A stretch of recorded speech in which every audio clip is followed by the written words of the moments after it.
नदी की भांति बहती भाषा जो देश, समाज और संस्कृति की पहचान बनी, सदियों के इतिहास की साक्षी रही। वो भाषा विश्व में देश की पहचान बनी। कवियों, लेखकों से लेकर डिजिटल दुनिया तक परचम लहराया वो हिंद की हिंदी भारत की शान बनी। आइए आज मनाएं मिलकर हिंदी उत्सव, अपनी भाषा का, अपने सपनों का। हिंदी है हम।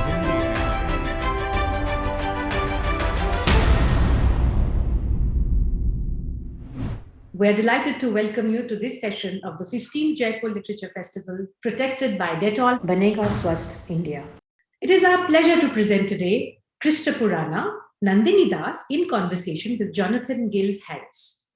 Written in 1616 in Goa, Thomas Stephens' Kristapurana is a poetic retelling of the Christian Bible in Marathi, one of the first retellings of the biblical narrative in a South Asian language. Academic and writer Nandini Das and professor of early modern literature and culture at the University of Oxford takes us on a fascinating journey through the history of this forgotten jewel in the Anglo-Indian heritage and the life and travels of Thomas Stephens, in conversation with academic and writer Jonathan Gil Harris. Nandini Das is a professor of early modern English literature and culture at the University of Oxford, a fellow of Exeter College and honorary professor of English literature at the University of Liverpool, UK.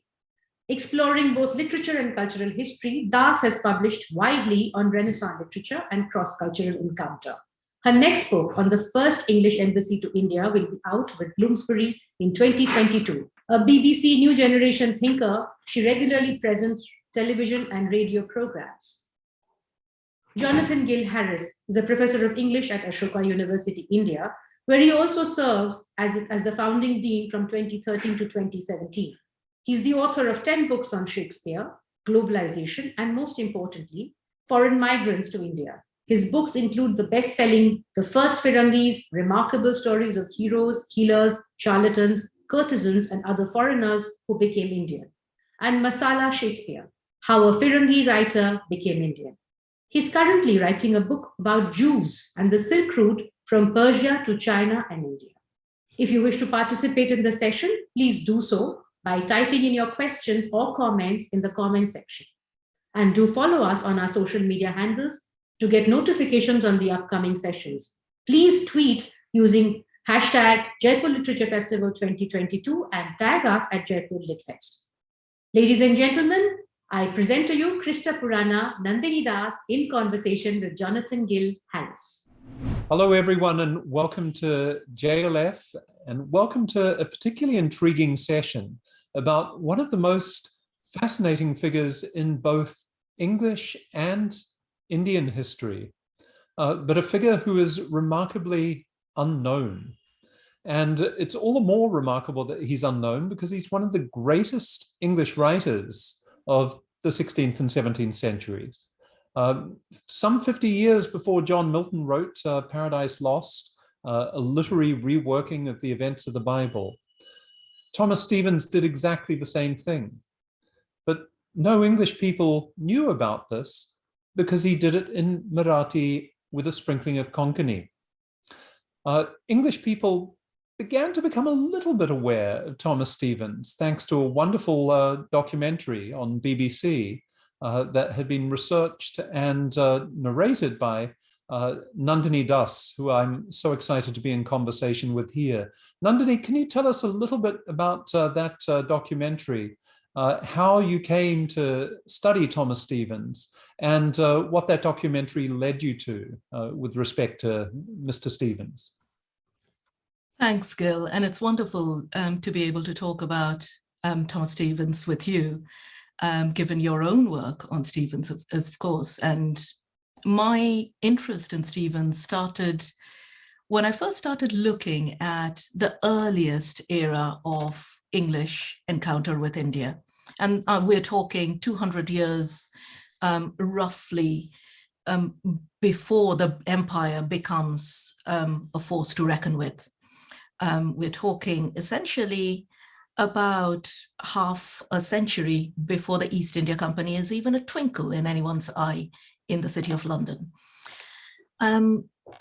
But I was editing a huge collection of travel accounts, which is perhaps the most important collection of travel accounts in English literature, a massive tome called The Principal Navigations and Discoveries of the English Nation, edited and put together by a man infamously unwilling to travel, a man called Richard Hakluyt. And within those pages, there was one particular letter, and this will be familiar very much to you, Gil, because you've written about it. This is a letter written by young Thomas Stephens on his way to India from Europe. And he writes a letter back home to his father. And it's wonderful. It's just full of wonders, flying fish and waves and animals and birds, all kinds of things. It's also full, I think, with a subtext of trepidation, because Stephens is our first documented Englishman to make his home, really, in India. He was, in many ways, going into the unknown. So a few years ago, I was chatting to one of my producers at the BBC, and I happened to mention this story to her. And out of that came this rather perhaps rash idea of how wonderful it would be to trace some of Thomas Stephens's footsteps, the places he inhabited in India, and try to tell that story. And that's what we did. My producer and I went back to India, to Goa, in the middle of perhaps one of the heaviest monsoons. And we traveled from place to place, interviewed people. We went to the seminary at Rashol, where Stephens spent much of his time. We went to various other places like Kanolam, where there was a defining incident in Stephens's life, well, just before Stephens arrived, and perhaps we'll talk about it later. And we looked at people's memories of the Kristapurana, fading memories, but they were still there. And in some ways, it was the most wonderful adventure, perhaps, but also poignant in multiple ways. So let's trace some of that journey that Thomas Stephens took. He was born in a relatively small town in England, at a time when England was still a Catholic nation. But there was, of course, a massive changing of the guard that, if not overnight, then over a series of regime changes resulted in Catholicism becoming pretty much illegal. Now, Stephens chose to flee England. His trajectory, though, was a little bit unusual because many dissident Catholics escaping the Church of England simply went to the continent. Stephens went to Rome and then to Portugal. Why on earth do you think he decided then to go even further afield to India? It's something that I've wondered about quite often. I think one of the things, just to go back to the point you made about England's split from the Catholic Church, is that perhaps in some ways we forget how disorientating and how destabilizing that would have been for ordinary men on the streets, ordinary people on the streets in that period. It takes place over, as you say, a number of years. It's not a matter of overnight waking up to a complete regime change in that sense. But it's a huge shift in your worldview to be suddenly told that the faith that you hold is wrong, that the rituals that mark your day are full of error and sin in some ways. And for many of the Catholic community who chose to hold on to their faith, an option certainly was to just simply distance themselves from England, from Protestant England in that sense, and go to Catholic Europe, seek shelter there in Rome, Paris, wherever they could find, in Spain perhaps. In Stephens's case, Stephens is driven significantly more by, not simply by his faith, but by a need to spread that faith, I think, to communicate that faith. So he goes to Rome, he studies at the English college there, but very soon he realizes that the outward movement of European encounter with the world isn't really taking place from Rome. It's taking place from within the Iberian Empire. And Lisbon would be the place to be if he wanted to jump onto that. He becomes a member of the Society of Jesus, the Jesuits, who in some ways were perhaps one of the most prominent groups of missionaries. And Jesuit links, Jesuit presence marked Iberian ships. Portuguese ships would quite often carry Jesuit priests with them, missionaries with them. The Jesuits had enormous amount of financial power. They had enormous amount of political contact. They were also very, very well organized in terms of their mission, their Christian mission. So you would find Jesuits in places as far-flung as Japan. And of course, at the center of the Portuguese Empire of the Indies, which was Goa. So that's where Stephens was headed. It is quite likely, I think, and there is absolutely no doubt that there was precedence for this, that quite often Jesuit missionaries would land in Goa first and then go even further afield. Whether Stephens wanted to do that, we don't know, but we do know that he spent decades of his life in Goa, very, very heavily involved in Jesuit missionary work. Let's just speak about the Jesuits for a bit, because they are a very intriguing and in some ways unorthodox group within the Catholic Church. I mean, for a period, even in the 18th century, they were banned by the Vatican. And they had some quite unusual ideas about how to bring gospel to people in non-European language-speaking parts of the world. So the Jesuits believed in a practice called accommodatio, accommodation or inculturation, the idea that the gospel should be brought to people in their own language, in their own cultural traditions and literary forms. And so you find a number of Jesuits coming to the subcontinent in the 16th century. The converted Jew, Enrique Enriquez, turns up in Tamil Nadu in the 1560s and starts writing in Tamil about Jesus. You have Jerome Xavier in Lahore writing this extraordinary Persian treatise called the Dastan-i-Masi, the story of Jesus.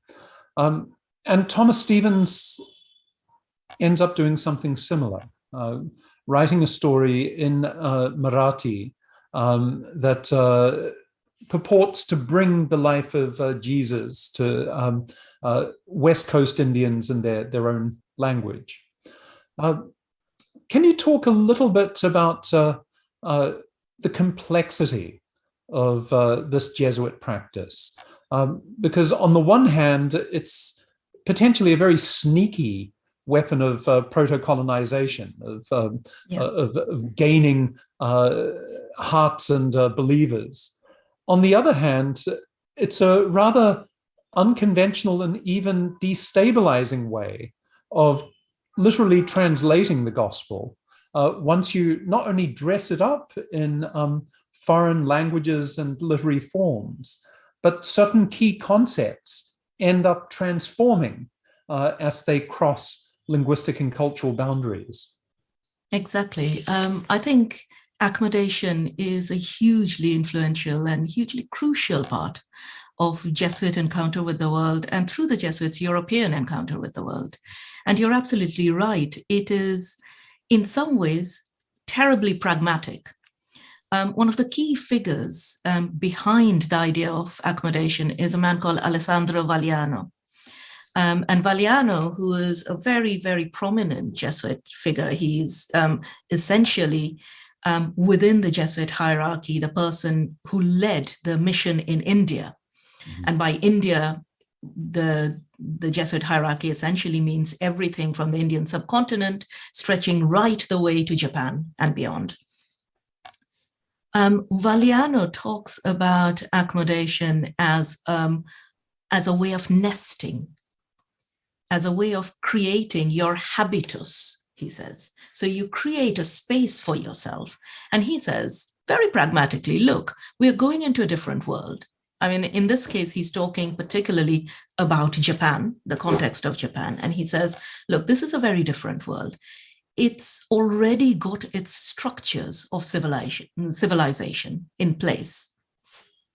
The only way we can nest here in order to spread the word of God is if we allow the branches to hold us.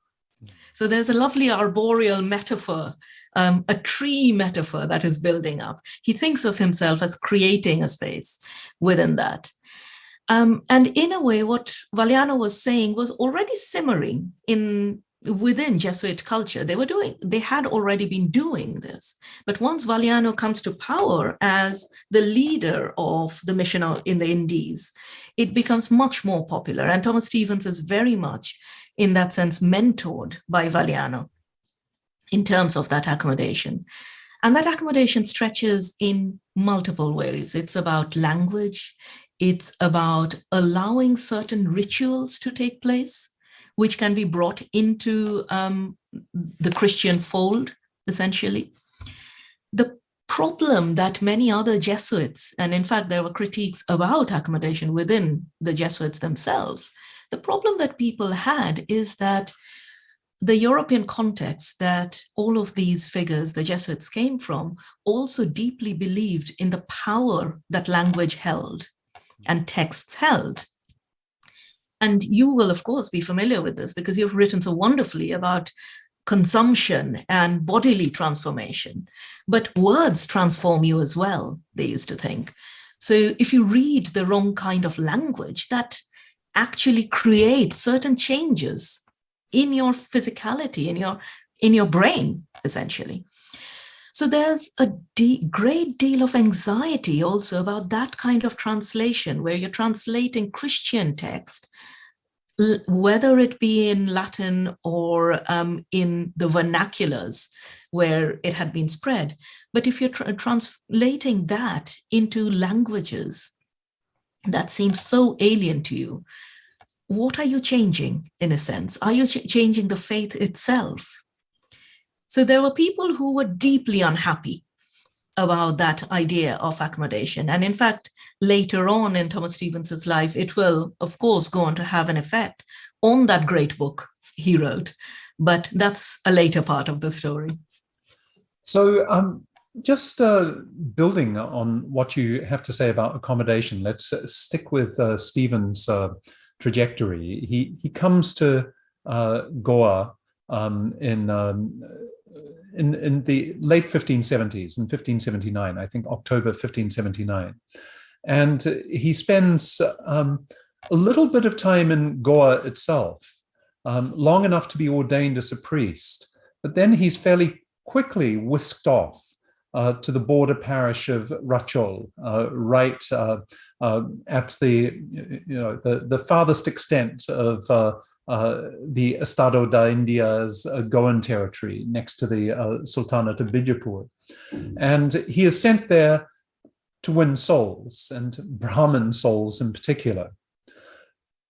In the process, following the dictates of the practice of accommodation, he learns Marathi and Konkani to the point where some years down the line, he would even produce a grammar of Konkani, which was the first of its kind.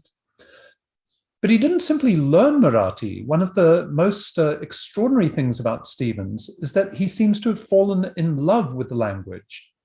And what you were saying about language transforming the speaker, you don't simply learn a language, but when you learn a new language, you have to use your jaw, your cheek muscles in different ways, use your hands in different ways. Stephens registers the effect of Marathi on his body in a letter in Latin to his brother. in which he says Marathi is just an exquisite language. He points out, in order to show his brother that he hasn't become a complete weirdo, it's a little bit like Latin and Greek, he says, but it's also more than that. The liquids of the language are just exquisite. And you can almost hear Stephens there relishing the feel of Marathi in his mouth.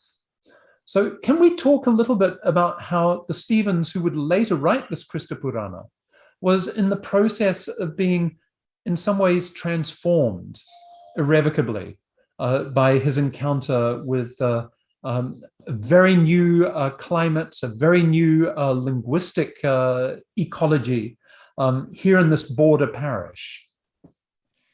Absolutely. I think the other thing to keep in mind, perhaps, is that Stephens already is a figure who is very used to negotiating or translating himself in terms of identities. And this is particularly something that absolutely fascinates me. If you look at many of Stephens's letters back to the Society of Jesus in Lisbon or to other Portuguese officials, he writes predominantly in Portuguese, in very fluent Portuguese, essentially. And he uses words like reino or el rei, you know, our realm and our majesty. He's talking about the Portuguese kingdom, empire there. So he has already done that process of linguistic translation once from that man from Bushton in England, this little village who has traveled over. He has recreated himself as Padre Estevão, this our English priest, as the Portuguese officials tend to call him. There's a wonderful letter in which one of the Portuguese officials of the period writes to another and says, all the people here are quite hopeless and they're always quarreling with each other, except there is this our English priest and a couple of other Italians whom everyone seems to love. So he has already been used to that kind of translation. And then he translates himself again through his learning of Marathi. And you're absolutely right, I think, about his love for the language. And in some ways, it's a problematic love in the sense that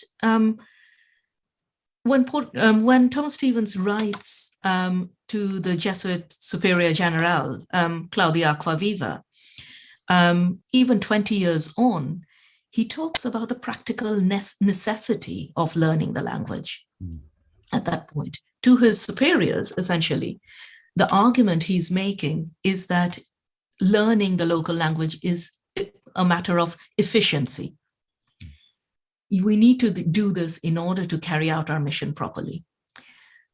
But as he himself starts learning that language and conversing with people, I think something rather unusual and rather remarkable happens, where he starts the language starts beginning to open a door or a threshold, perhaps, for him, of a different kind of encounter. And that is sometimes sensual. So there's that wonderful kind of verse where he's praising Marathi, which you'll remember, of course, where he talks about Marathi in sensory terms. It's like the perfume of the mogra flower. It's like the sound of certain, monsoon rains and peacocks and all of that. So Marathi becomes a way of sensory encounter with the world, this new world that he's engaging with, I suppose, this new land he's engaging with. But to me, the other thing that seems quite remarkable, and I absolutely love in the Kristapurana, very early on, there's a moment where the opening of the Kristapurana has the Patri Guru, conversing with a Brahmin, as you might remember, who comes to him. And the Brahmin says, "You've burnt all our books." And he's referring to quite a firm Portuguese crackdown, essentially, The Portuguese and the Jesuits, in fact, were the people who drove and established the Goan Inquisition. So quite contrary to the Monty Python-esque, nobody expects the Inquisition, everybody expected the Inquisition in Goa in this period to be policing their thoughts and their religious behavior. And books in indigenous religious books, reading of indigenous religious books, religious practices were banned, essentially. So this Brahmin at the beginning of the Kristapurana says to the Patri Guru, "You've burnt all our books. Why don't you replace it with something else?" And at that moment, in Stephens's impeccable, really, and very musical Marathi, a little window of transculturality, I think, opens up. He says, the Patri Guru says, "That's a really good question." But then he says, rather grumpily, I think, "You have to give me some time. Rome wasn't built in a day." And that's such an English turn of phrase, but translated into Marathi. It's a perfect example of the man that Stephens had become. Yeah. Well, and it's also fascinating to think that he didn't just learn Marathi. He learned a certain type of Marathi. So even as the Portuguese had burnt Brahmin books, Stephens spends time studying the works of Dhananisvar and Eknath. And Dhananisvar helped popularize the local Ovi form of Marathi poetry, and famously translated 700 shlokas in the Bhagavad Gita into 9,999 Ovis. So Stephens clearly read these. He also read Eknath's poetry, and Eknath is such an interesting figure because he was a radical anti-caste Brahmin who had acquired quite a bit of popularity as both a poet but also a social critic. So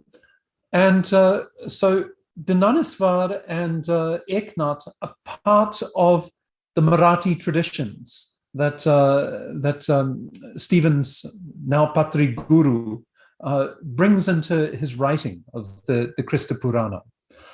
And this in turn raises the question, is he just cynically and pragmatically using these local materials as scaffolding for a fundamentally Christian intervention into Maratha and Konkani culture?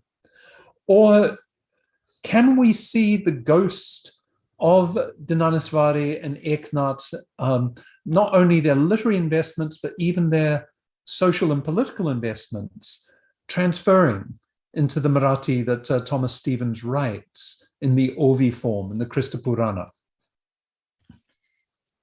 That's a really interesting question, I think, and a complicated one. In a way, it's very tempting to say, of course, this is terribly proto-colonial, and it's a way of linguistic appropriation and cultural appropriation, essentially. You're talking about, taking tropes and images from raiding the treasure chest of Indian classical literature, essentially, and transforming it to your own purposes. But I think in some ways, literary texts are rather far more complex than that kind of binary negotiation of us and them, and that would facilitate that kind of appropriation would suggest. In Stephens's case, the pragmatic need for communicating Christian faith is very much the driving force. But that does not necessarily negate the ways in which the language also allows him entry into the Indian kind of cultural and imaginative landscape, whether voluntarily or involuntarily, in a sense. He may not always be willing to do that, but it happens nevertheless. again, in a way, it's very similar to what we were talking about earlier, about the involuntary physiological changes that speaking a new language demands. Yeah. And I suppose this is the counterpart of that, the involuntary stretching of your mental horizons that a new world of literature might demand in some ways. Can we speak about one particular sort of moment of physiological transformation that perhaps takes Thomas Stephens, Urfa, Thomas Estevan, Urfa, Patri Guru out of himself, so that it isn't no longer simply a case of an Englishman appropriating local traditions and resources. And I'm thinking of that stanza you referred to, where he praises Marathi. And he makes reference to how Marathi is like the Kalpataru. And he's referring, of course, to the tree that Indra brings with him, the tree that answers all needs, that he brings from the heavenly abode down to earth. And all over the subcontinent, cultures have pointed to a local tree and said, that's a Kalpataru. I think, is it the banyan tree in Bengal that is called the Kalpataru? That's right. But in Goa, it's the coconut tree. Here is Stephens comparing Marathi to a coconut tree. The coconut really affected him very early on. It did. Yes. He suffered from dysentery. He seems to have been cured by drinking coconut water. And at times, it seems like if Stephens gets evangelical about anything, it's less Christ than about the coconut and its miraculous properties. He writes to his brother about the extraordinary coconuts that can be used to drink, to make food. Its husk can be turned into charcoal or into rope for ships. And best of all, he says, you can write on its leaves, which got me to thinking that Patri Guru might not be, as so many people have assumed, a translation of father teacher. As in padre. Yes, Guru. as in padre, Yeah. but it may be a pun. That Patri also refers to, the Patri, the leaf, that is the letter. And that Stephens would have been writing the Kristapurana on coconut leaves, because paper wasn't a remarkably, copiously available commodity at this time. I just wonder if there are other moments in the Kristapurana where we see Stephens, even as he is pragmatically, narrating Christian ideology, Christian stories, we can also see him entering, as he does with the coconut, into the world of the Kalpataru, into a world that is completely different, that in the process makes Christianity look less like Christianity and more like something else. Are there any special moments in the Kristapurana that stand out for you? There are, and you know what? Your wonderful book, which I have got here with me, is the one that alerted me to this whole, Stephens's whole slightly strange but utterly convincing fascination with the coconut. And I will remain on that coconut theme to some extent, I think, for my example. There's a moment about halfway through the Kristapurana. So the Kristapurana, as you will know, of course, is divided into the story of the Old Testament, and Stephens calls it the Adi Purana, using the Indian Puranic format, essentially. But this is the later part, where he moves to the New Testament and he moves to Christ's miracles. And do you remember the bit where he talks about the marriage at Cana? So the wedding at Cana is one of these wonderful stories of one of Christ's miracles, where Christ attends one of his followers, a wedding in their family, and the wedding party runs out of wine at one point. It's a disaster. People just don't know what to do about it. And then, of course, Christ turns water into wine, and it gets recorded in the Testament. Now, when Stephens is writing the Kristapurana, he has a bit of a problem with this particular segment, which you can see he's struggling to deal with, because, of course, turning water into wine is not really a congratulatory miracle within the Indian Brahmin culture. The drinking of alcohol is still frowned upon. And so he, in his typical kind of bullish way, addresses that head on. He doesn't directly talk about coconut water, but he talks about the difference between water and wine.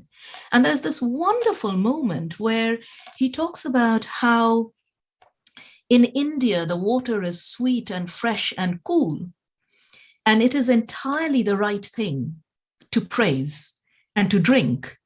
But in the northern climes, where the stories of Christ come from, the water isn't safe. And it's much better to drink wine, which is warm and spicy. And therefore, the biblical story has the story of wine, of Christ turning water into wine.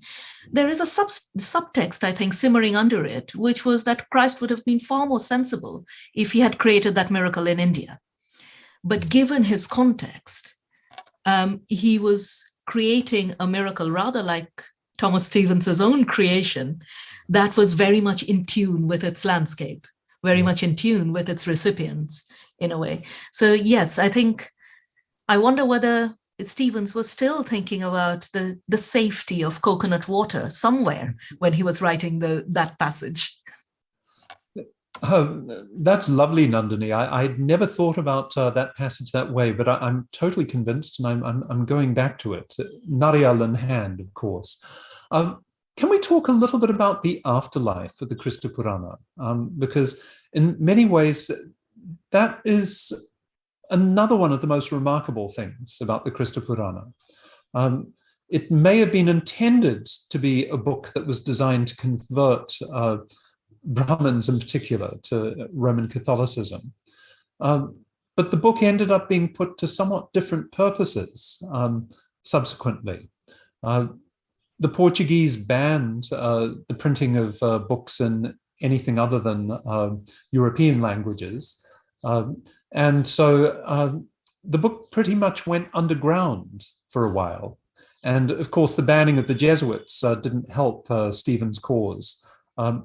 But people kept the book alive. It became part of oral culture on the Konkan coast. And I was amazed a few years back when I was researching Thomas Stephens, and I'd written a small piece for the Hindustan Times about him. I got a letter from someone who said, my goodness, it was so eerie hearing about Thomas Stephens because he was a family friend.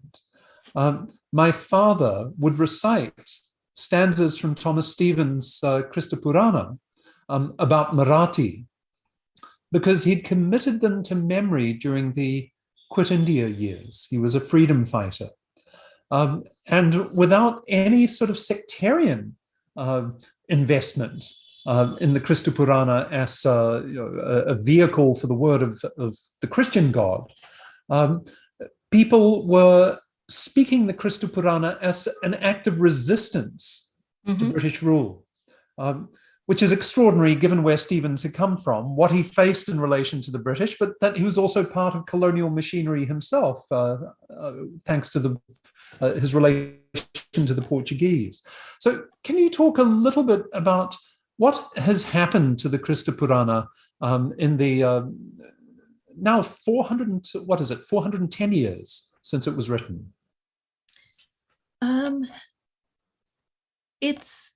It's a fascinating story, I think, and it goes back to what we were talking about earlier about how do we characterize this particular text? Do we characterize it as an artifact of cultural appropriation, or as a transcultural object created by a person who is constantly caught in between cultures and languages and nations, essentially?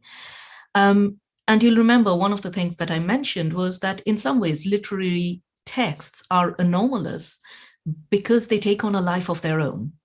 And I think that's exactly what happens with the Kristapurana, in the sense that since the banning of the Kristapurana by the Portuguese, as you said, it goes underground. It goes underground in a really interesting way, which actually fascinated me as from my own research perspective.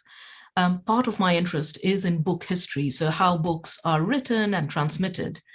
And one of the things that I was particularly interested in when we went to Goa and looked at some of the extant copies is to see the scribal tradition in which the hand-copied kind of version of the Kristapurana that is held in the State Library at Panaji, for instance, records the mode of its publication. So essentially, one of the copies we looked at was copied by hand, but you could see that the handwriting changes in sections of it. There are two ways in which that can happen. Either someone starts copying this, enormously long epic, gets tired, and someone else takes it on. But we know that there were multiple handwritten copies circulating in the period. So in a way, it is entirely likely as a conjecture, a scholarly conjecture, I think, to think that the production of those manuscript copies of the Kristapurana may have gone back to a previous era where quite often multiple copies of a manuscript were produced by a community where one person would read out and multiple people would sit and copy that down so that you could have 4 or 5 or even more copies being produced at the same time. And then when you got tired, someone else would take over from you. So there's traces, I think, of a long disappeared community in that book as well. And in that sense, the Kristapurana becomes a book of the community rather than simply a record of one Englishman's acculturation into India. And I find that particularly touching, in a sense, I think.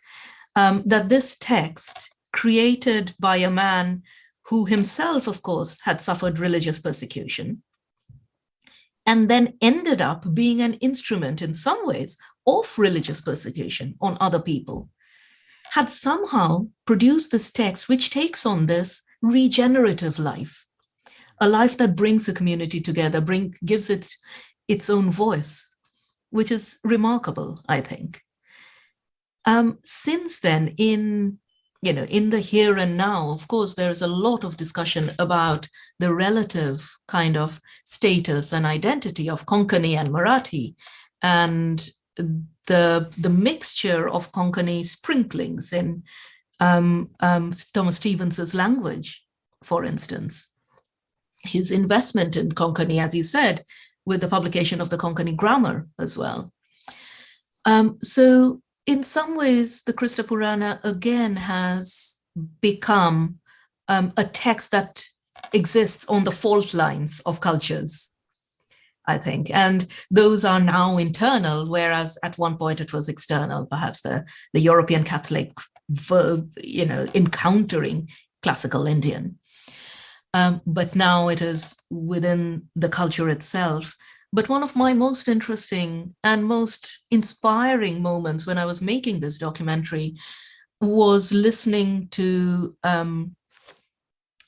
young school children, essentially, singing verses from the Kristapurana. So there is also in Goa, I think, this attempt to reach out and reclaim the Kristapurana for a new generation. A generation perhaps that can negotiate those cultural divides far more adeptly than previous ones. And negotiating cultural divides is something that one wishes more than just Goan children were doing, not only in the subcontinent, but across the world right now. Nandini, it's been a pleasure talking with you. We have to wrap up now because it looks like we have met the end of our scheduled time. But it's always a pleasure to talk with you and always a pleasure to be reacquainted with Patri Guru's Nariyal. It was such a pleasure. Thank you, Gil. Thank you. Thank you, Nandini Das and Jonathan Gil Harris, for that enlightening conversation. And thank you all for watching and being such a great audience. Please do stay logged on to continue to watch us and our series of exciting sessions featuring a stunning list of speakers who have been curated for you especially. Our sessions are ongoing across all three of our venues, the Front Lawn, the Bank of Baroda Mughal Tent, and the Darbar Hall. I hope to see you in the next session.